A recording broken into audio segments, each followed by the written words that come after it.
इसलिए हमारा भरपूर हुकूमत से ये डिमांड है कि हमारा जो स्टेटहुड है वो इलेक्शन से पहले रेस्टोर होना चाहिए। इस पर हम पहले भी कोशां थे और आगे भी चलेंगे।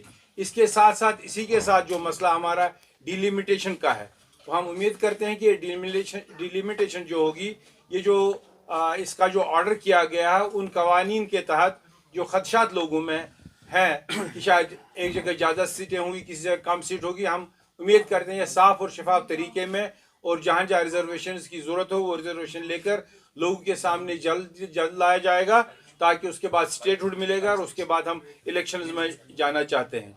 इसके साथ साथ आपको मालूम है कि रियासत जम्मू कश्मीर में एक बहुत ही बड़ी तादाद नौजवानों की है जो इस वक्त रोज़गार के कोई मौके नहीं उनके पास है। लेकिन अफसोस का मुकाम यह है कि मौजूदा सरकार के पास रिपोर्टेडली बहुत अच्छी तादाद है नौकरियों की, वो नौकरियां पूरा कर ही नहीं पाते हैं। हम तो चाहते थे कि हम गवर्नमेंट ऑफ इंडिया से एक बहुत बड़ी नौकरियों का पैकेज मांगे नौजवानों के लिए, लेकिन अब हमारी जो बुनियादी अपनी नौकरियां यहाँ पे वो ही पूरी नहीं होती हैं। और जो SSRB या पब्लिक सर्विस कमीशन से लिस्ट तैयार किए गए हैं, अप्रूवल हुए हैं, लेकिन वो लिस्ट इजरा नहीं हो रहे, उसमें भी इतना ताखिर हो रहा है। उसमें हमारा रीजनली भी लोगों को ठेस पहुंचती है। कभी जम्मू वाले आप इन आर्म्स होते हैं कि कश्मीर को ज़्यादा गया, कश्मीर वाले कहते हैं जम्मू में ज़्यादा गया। जो उसमें सेक्टेरियन मामला भी है वो भी सामने नज़र आ रहे हैं। तो हम गुजारिश करते हैं गवर्नमेंट से, LG से, गवर्नमेंट ऑफ इंडिया से, कि एक साफ शफाफ तरीके में वो तमाम नौकरियां जो अप्रूव हैं ऑन मेरिट्स वो भी शाया किए जाए, और हमारे यूथ को एम्प्लॉयमेंट पैकेज दिया जाए, और यहाँ पे जो हमारी खाली हैं असामियाँ वो भी भरपूर भरी जाए। उसके बाद जो सबसे ज़्यादा मसला इस वक्त लोगों के सामने है वो है जो हमारे IAS, IPS, KS और KPS ऑफिसर्स हैं। इनके लिए आगमुट का एक वो बनाया गया है यूनियन। उसके तहत से जो हमारे ऑफिसर्स यहाँ पे इस लेवल के, उनको मिजोरम और बाकी जगह जो है UT लद्दाख है उनको जाना पड़ता है, जिससे वो काफ़ी इनसिक्योर फील करते हैं। और जो वहाँ से लोग आते हैं हमारी UT में काम करने के लिए, उनके चूंकि यहाँ कोई स्टेक्स नहीं है, उनकी ज़बान हमारे साथ मिलती जुलती नहीं है, लोगों को उनके दरवाजे खुलते नहीं है, तो एक ही बड़ा मुश्किल का सिलसिला यहाँ पर लोगों के लिए है। इसलिए हमारी ये गुजारिश है कि हमारी जो UT है इस वक्त, जो उम्मीद करते हैं जो स्टेट में तब्दील हो जाएगी, उसके कार्डर जो हैं KS, KPS, IAS, IPS, इसके लिए एक अलग कार्डर हो JND का, जिसलिए हमारा होता था, ताकि यहाँ के लोगों के लिए दरवाजे बंद न हो और वो भी इत्मीनान का सांस ले सके। और इसके साथ साथ आप देखते हैं यहाँ के जो हालात हैं, काफ़ी मुद्दत से यहाँ पे पहले कोविड के बहाने पे, फिर और किसी बहाने पे कई मसाजिद बंद रही, और ख़ासकर जामे मस्जिद श्रीनगर।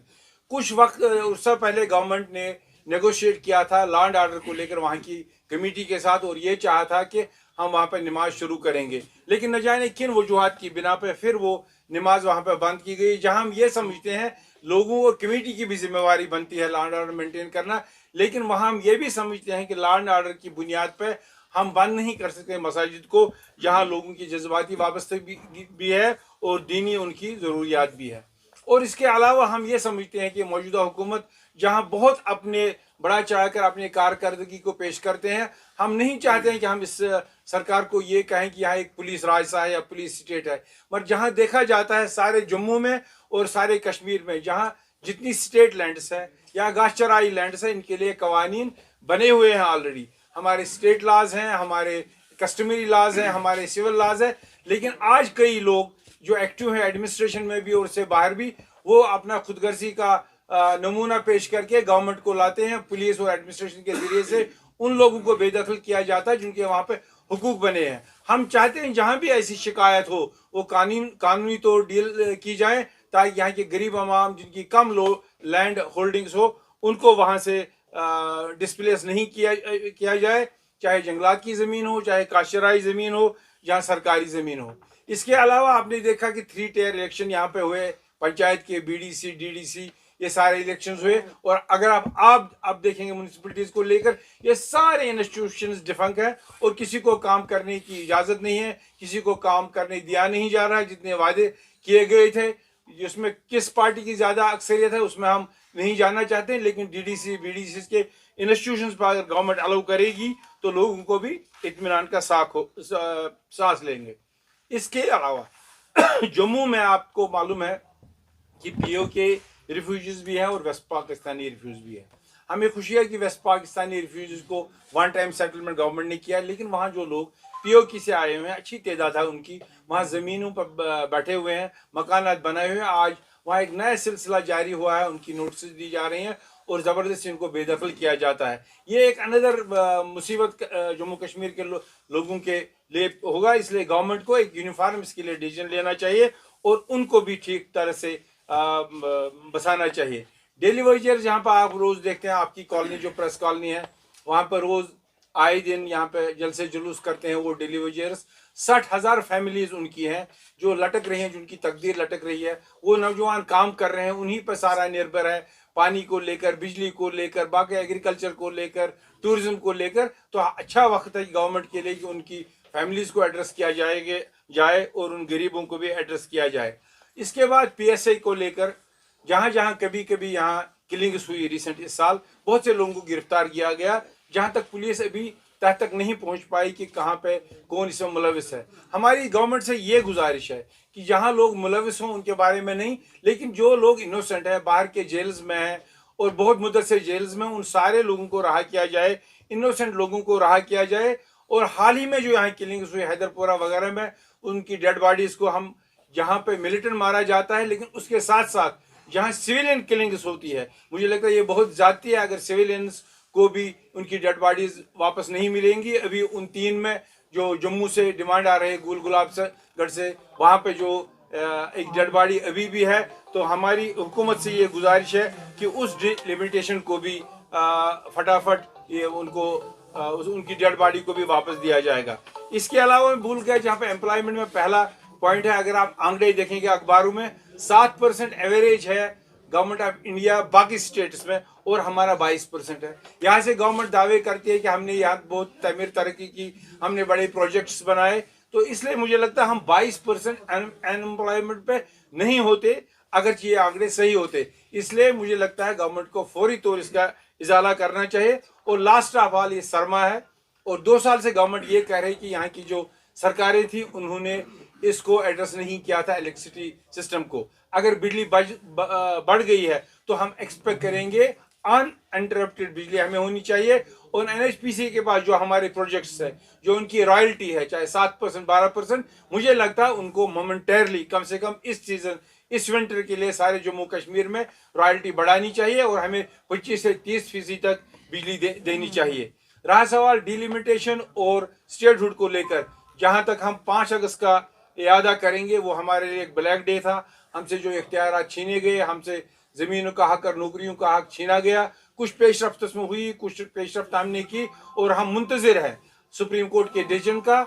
और वहां पर हमारे कुछ साथी ऑलरेडी गए हैं, बहुत सी सियासी पार्टीज गए हैं, और हमें अगर लगता है वहां का उस इंतजार में हम एक अच्छा डिसीजन एक्सपेक्ट करते हैं। इसके साथ साथ हमारा ऑप्शन ये भी ओपन है, हमें पॉलिटिकली भी, चाहे हमें हिंदुस्तान की तमाम पॉलिटिकल पार्टीज को लेकर, प्राइम मिनिस्टर को लेकर, होम मिनिस्टर को लेकर जाना भी पड़े, हम उसमें भी गुरेज नहीं करेंगे। लेकिन वो दुख जो हमें पहुंचा उसके लिए हम भरपाई करना चाहते हैं, ताकि लोग एक बार फिर यहाँ सुकून के साथ साथ इज्जत की भी जिंदगी बसर करना चाहिए।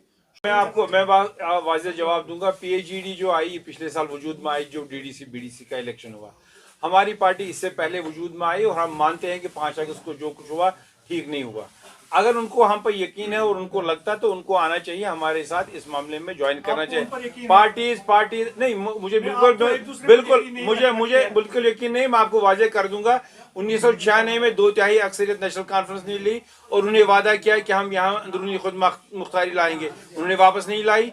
डीडीसी बीडीसी इलेक्शन में उन्होंने हमें इसलिए पीछे नहीं, ये कुर्सी क्यों, कैसे, मुझे बताए, आप यहाँ के रहने वाले, यू मस्ट बी फेयर। नहीं, आपने सवाल को एक बार आप अपना कन्विक्शन छोड़ के आपके यू मस्ट बी फेयर, मुझे बोला ये 2/3 अक्सरियत उन्हें ऑटोनॉमी के लिए नहीं ली। ये कुर्सी की लड़ाई कहाँ है, कहाँ लाई वापस, क्या आपने उंगली उठाई, उसमें वो अब्दुल्ला एमओएस नहीं बन गए बीजेपी के साथ, तो ये कुर्सी की लड़ाई कहाँ है। आपको यकीन करना होगा इस बात पे। उनका जो ट्रैक रिकॉर्ड है, शेख मोहम्मद अब्दुल्ला 1953 में जेल हुए, 75 में उन्होंने हुकूमत वापस ली, क्या उन्होंने सदर रियासत का नाम बदल पाए, क्या वो चीफ मिनिस्टर का नाम बदल पाए। आपको भी time that we must open our mind. और हमें कोई जंग नहीं है उनके साथ, अगर वो ला पाएंगे तो बड़ी अच्छी बात है, लेकिन हम ईमानदारी से, जहां सच की सियासत कहते हैं, आप लोग उंगलियां उठाए तो शायद बीजेपी ने हमें कहा है, हम ईमानदारी से कहते हैं हमें प्रोटेक्शन चाहिए। आप इसको क्या नाम देंगे, लेकिन दो ही तरीके हैं, या तो सुप्रीम कोर्ट हमें ये रेस्टोर करेगी, या हमें गवर्नमेंट पार्लियामेंट में जहां आपके 400 मेंबर हैं, वहां हमारे 3 मेंबर हैं, आप उनका देखिए, उन 3 मेंबर्स नेशनल कॉन्फ्रेंस के, उनका क्या रोल रहा, अपने आप से पूछिए, अपने आप से सवाल कर लीजिए, क्या उनका पॉजिटिव रोल रहा कोई उस दिन, जिस दिन वहां उस दिन लड़ाई थी। इसलिए मैं ये आप पर न उन पर न किसी और के बारे में मैं कह रहा हूं, अगर आपका मौक़िफ़ सबों का एक ही है, to restore the special status in Jammu and Kashmir, तो आप मुझे फर्क कितना है, मैं बताता हूँ फर्क क्या है। लेट मी कंप्लीट, हाँ। आई वांट टू बताइए। आस्क ए क्वेश्चन। ये मुझे बताइए, अगर आपका एक ही मौक़िफ़ है, चलिए मैं मानता हूं कि आपके पॉलिटिकल डिफरेंसेस हैं, तो यहाँ पर आपको नहीं लगता है कि एक होना चाहिए इसके लिए, जिस तरह से देखिए, मुझे हमें कौन सी चीज इकट्ठे नहीं होने देगी, उनके पास रोड मैप ही नहीं है, वो लड़ रहे हैं कुर्सियों की लड़ाई। 22 साल वो सरकार में रहे, कांग्रेस भी रही, हम सिर्फ नेशनल कांग्रेस पीडीपी को उंगली नहीं उठाएंगे। आज महबूबा जी कहते हैं हम नेहरू के हिंदुस्तान से इलाज कर रहे हैं, आप मुझे बताइए नेहरू जी ने हमारे प्राइम मिनिस्टर शेख मोहम्मद अब्दुल्ला को जेल नहीं किया। आज महबूबा जी कहती हैं हम डेमोक्रेटिक इंडिया के साथ हाथ मिलाए, मुझे बताइए 1984 में अनडेमोक्रेटिकली के फारूक अब्दुल्ला को किसने गिराया। इसलिए उनका ट्रैक रिकॉर्ड ठीक नहीं है, हमारा ट्रैक रिकॉर्ड सही है। We have a future strategy, they don't have, इसलिए शायद अलग अलग रोड मैप है। अल्लाह करे कि हम सब जुट जाएं, आपका भी हमारा साथ हो, मेरा भी साथ हो, लेकिन जो लगता है, जो हमारा पॉलिटिकल तजुर्बा कहता है, वो इस पर नॉन सीरियस है। ये वोटों की लड़ाई करना चाहते हैं, हम ईमानदारी से चाहते हैं, जो हम खो गए हैं वो हम रेस्टोर करना चाहते हैं।